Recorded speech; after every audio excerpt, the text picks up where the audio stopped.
ہمارا قومی ادارہ ہے، لیکن میں شہزاد اکبر کے جانشین بریگیڈیئر صاحب سے بھی کہتا ہوں کہ الحمدللہ ہم نے 3200 ارب روپے کے ڈیولپمنٹ فنڈز جاری کیے ہیں۔ ان 3200 ارب روپے میں 32 پیسے کی مالی بدعنوانی ثابت کر کے دکھائیں۔ الحمدللہ ہم نے 29 ارب ڈالر کے سی پیک کے منصوبے ملک میں جاری کیے ہیں۔ ان میں 29 سینٹ کی بدعنوانی ثابت کر کے دکھائیں تو آپ کو ہم مان جائیں گے۔ وہ ایک جو بڑا وزیر تیز بولتا ہے، 2 سال ہوئے ہیں، اس نے 70 ارب روپے کا الزام لگایا ملتان سکھر موٹر وے پہ۔ وزیر اعظم صاحب، آپ چین کیوں نہیں لے کر گئے اسے؟ چین لے کر جاتے، چین کے صدر اور وزیر اعظم کو کہتے کہ آپ کی حکومت نے یا آپ کی کمپنی نے پچھلی حکومت کے وزیر کو 70 ارب روپے کمیشن دیا، اس کی تحقیقات کریں۔ چین جا کے تو قسمیں کھاتے ہیں کہ سی پیک کے منصوبے بڑے شفاف ہیں، بڑے کامیاب ہیں، اور پاکستان میں آ کے آپ سی پیک کے منصوبوں میں کیڑے نکالنے شروع کر دیتے ہیں، سی پیک کے منصوبوں کے خلاف الزام تراشیاں شروع کر دیتے ہیں، اور پھر آپ پوچھتے ہیں کہ سی پیک آگے کیوں نہیں چل رہا۔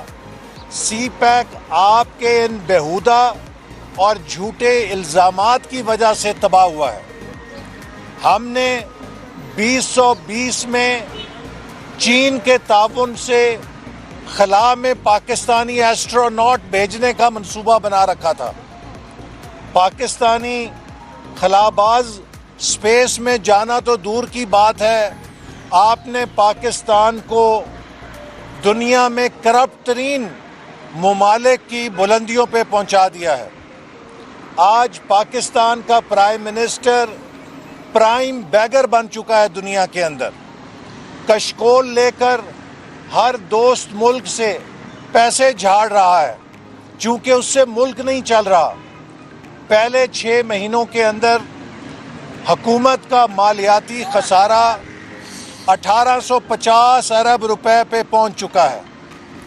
پچھلے سال کے مقابلے میں 550 ارب روپیہ اضافہ ہوا ہے۔ 33% پچھلے سال سے مالیاتی خسارہ بڑھ چکا ہے۔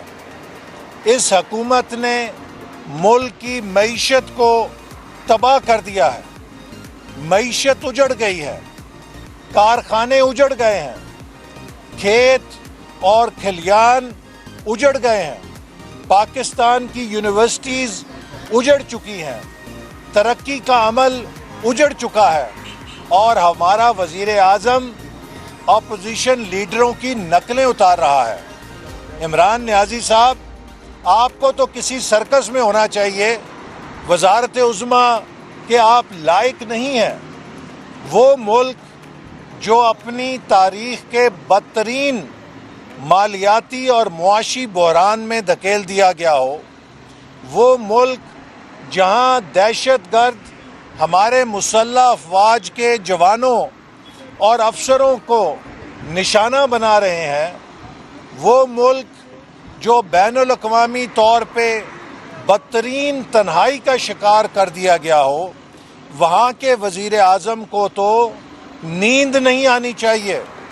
اسے تو سب کو ساتھ بٹھا کے غور و فکر کرنا چاہیے کہ ملک کو ہم معاشی بحران سے کیسے نکالیں، ملک کو ہم سیکیورٹی چیلنجز سے کیسے نبرد آزما کریں، ملک کی سفارتی تنہائی کو ہم کیسے ختم کریں۔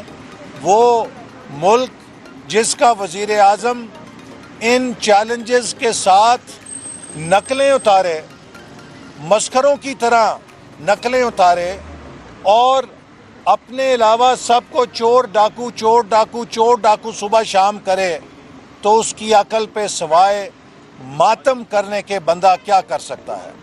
اور چور ڈاکو وہ کہہ رہا ہے کہ جس نے پاکستان کو دنیا کا کرپٹ ترین ملک بنا دیا ہے۔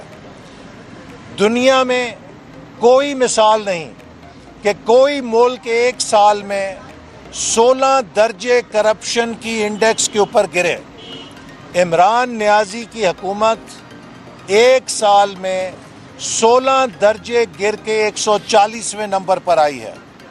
یہ بدترین تنزلی اور بدترین کارکردگی ہے جو تاریخ میں کسی حکومت نے کرپشن کے حوالے سے دکھائی ہے۔ تو عمران نیازی صاحب، آپ تو کرپشن کا ورلڈ کپ جیت چکے ہیں، آپ دوسروں کو چور ڈاکو کیسے کہہ سکتے ہیں؟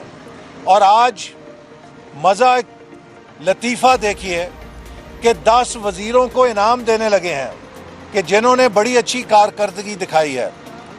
یہ 10 وزیر انعام کے مستحق نہیں ہیں۔ عمران نیازی اور پوری کابینہ چارج شیٹ کی مستحق ہے۔ یہ پاکستان کی تباہی کرنے کے ذمہ دار ہیں۔ یہ پاکستان کے ترقی کے عمل کو سیبوتاج کرنے کے مستحق ہیں۔ یہ پاکستان کے عوام کو بدترین مہنگائی تحفے میں دینے کے سرٹیفکیٹ بانٹ رہے ہیں۔ یہ پاکستان کے نوجوانوں کو بدترین بے روزگاری دینے کے سرٹیفکیٹ بانٹ رہے ہیں۔ یہ پاکستان کے عوام کو دھوکہ دینے کے سرٹیفکیٹ بانٹ رہے ہیں۔ وہی وزیر جو دوسروں کو چور اور جھوٹا کہتے تھے، الیکشن کمیشن نے کہا کہ یہ جھوٹے حلف دے کر اسمبلیوں میں شامل ہوئے ہیں۔ فیصل واڈا کی نااہلی کے بعد اسٹیٹ بینک آف پاکستان کا قانون جو حکومت نے سینٹ سے بلڈوز کیا تھا، وہ اپنی آئینی اور قانونی حقیقت کھو بیٹھا ہے، چونکہ جعل سازی کے ساتھ اسے پاس کروایا گیا ہے۔ آج پاکستان کے اندر اس وقت جو بحران ہے، یہ 24 گھنٹوں کی سطح پر ملک کو ایسے دلدل میں دھنسا رہا ہے جس سے نکلنا آج ممکن ہے، کل کو ناممکن ہو جائے گا۔ اسی لیے 23 مارچ کو پی ڈی ایم کا لانگ مارچ انشاءاللہ تعالی فیصلہ کن لانگ مارچ ہوگا۔ 23 مارچ کو کراچی سے، گوادر سے، پشاور سے، لاہور سے، نارووال سے، بہاولپور، ملتان، ڈیرہ غازی خان، سرگودا، اسی طرح گلگت بلتستان، آزاد کشمیر، پاکستان کے کونے کونے سے مزدور آئیں گے، کسان آئیں گے، نوجوان آئیں گے، طالب علم آئیں گے، سیاسی کارکن آئیں گے، محنت کش آئیں گے، جو اس حکومت کی مہنگائی اور بربادی کے خلاف عوامی ریفرینڈم اسلام آباد کے اندر اس کو ثابت کریں گے کہ یہ حکومت عوام کا اعتماد کھو چکی ہے۔ جتنے الیکشن ہو رہے ہیں اس میں مسلم لیگ نون کو کامیاب کرا کے عوام اپنا فیصلہ دے رہے ہیں۔ کل بھی الیکشن ہوئے ہیں، کامرا میں الیکشن ہوا ہے، پنڈی میں الیکشن ہوا ہے، لاہور میں الیکشن ہوا ہے، اور ہر جگہ الحمدللہ مسلم لیگ نون کامیاب ہوئی ہے۔ آج پاکستان کے عوام اس فراڈ کی حقیقت جان چکے ہیں جو عمران خان نے بہروپیہ بن کے اس قوم کے ساتھ کیا تھا۔ اب عمران خان کا یوم حساب قریب آ چکا ہے، اور حکومت کے وزیر جو کہتے ہیں کہ یہ عدم اعتماد لا کے دیکھ لیں، تو میں بتانا چاہتا ہوں کہ عمران نیازی کی کابینہ کے 5 وزیر ہیں جو ہمارے ساتھ رابطے میں ہیں۔ آج اگر ہم ان کو ٹکٹ کی گارنٹی دے دیں تو وہ عمران خان کو چھوڑنے کے لیے تیار ہے۔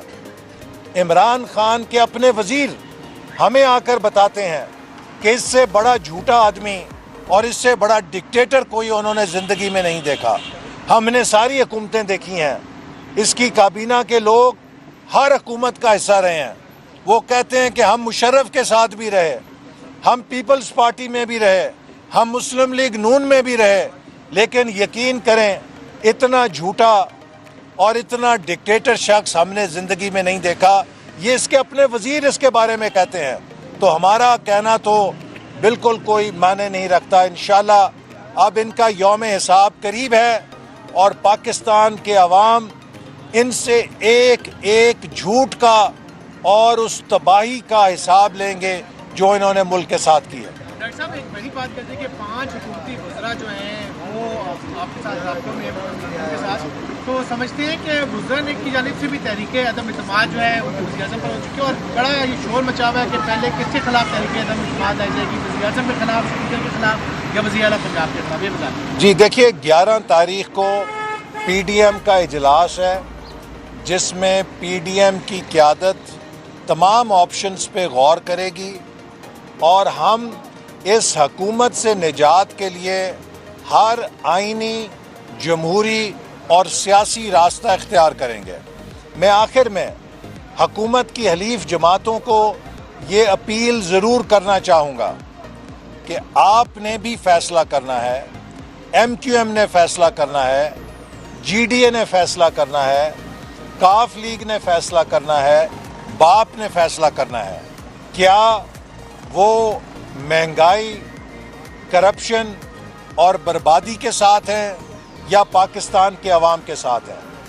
اگر حکومت کی حلیف جماعتوں نے حکومت کو آکسیجن دی, وہ حکومت کا وینٹیلیٹر بنے رہے, تو جو بھی اس حکومت کو آکسیجن دے گا وہ عوام کے غیظ و غضب کا نشانہ بنے گا. اور اگر عام انتخابات ہوئے یا بلدیاتی الیکشن ہوئے, پاکستان کے عوام حکومت سے, اور اگر حکومت کی حلیف جماعتیں حکومت کے ساتھ چمٹی رہیں تو ان سب سے بدلہ لیں گے. میں امید رکھتا ہوں کہ ایم کیو ایم کی قیادت, کاف لیگ کی قیادت, جی ڈی اے اور باپ پارٹی کی قیادت اپنے سیاسی مستقبل پر نظر ثانی کرتے ہوئے پاکستان کے عوام کا ساتھ دیں گے اور اس حکومت کا ساتھ چھوڑیں گے تاکہ عوام کو مہنگائی اور بربادی سے نجات ملے. لیکن اگر انہوں نے ایسا نہیں کیا تو عوام کی نفرت کے نشانے پر وہ بھی عمران نیازی کے ساتھ برابر کے ہوں گے. Thank you. YouTube per googly T V دیکھنے کے لیے youtube.com کی سرچ بار میں گوگلی ٹی وی ٹائپ کریں. گوگلی ٹی وی کے پیج پر سرخ رنگ کے سبسکرپشن والے بٹن پر کلک کرنا نہ بھولیے. یوٹیوب پر اپلوڈ ہونے والی ویڈیو سے باخبر رہنے کے لیے بیل آئیکن پر کلک کیجیے. آپ کو ہر نئی آنے والی ویڈیو کے بارے میں نوٹیفیکیشن موصول ہو جائے گا.